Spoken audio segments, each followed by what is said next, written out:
أعوذ بالله من الشيطان الرجيم. بسم الله الرحمن الرحيم.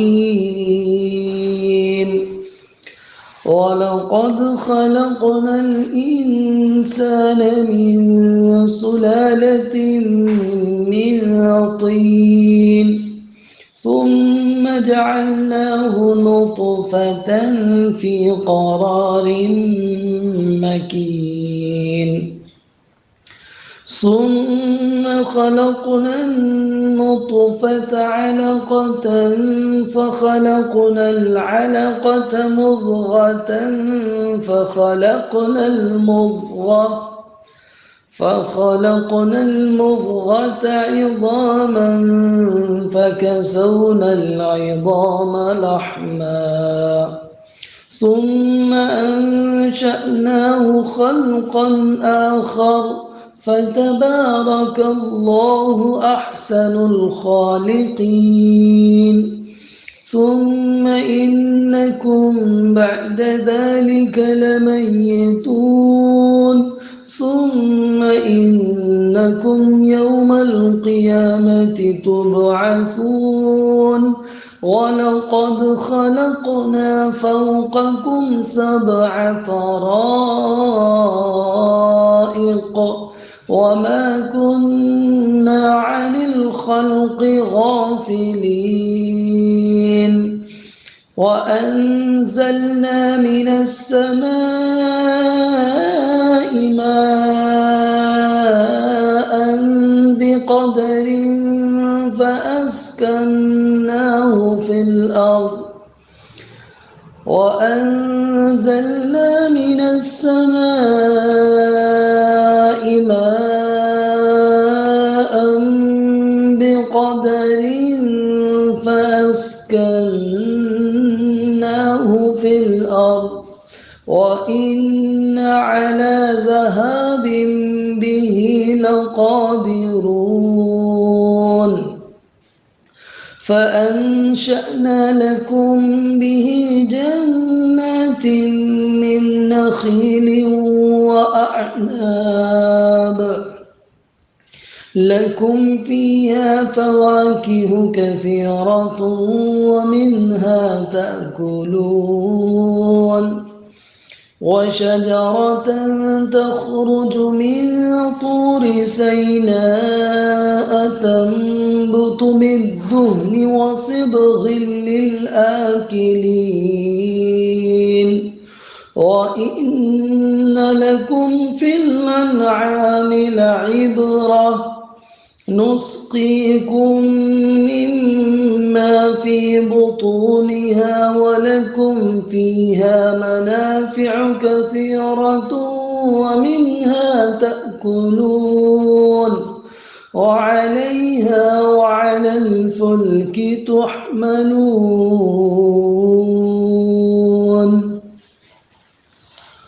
ولقد خلقنا الإنسان من سلالة من طين.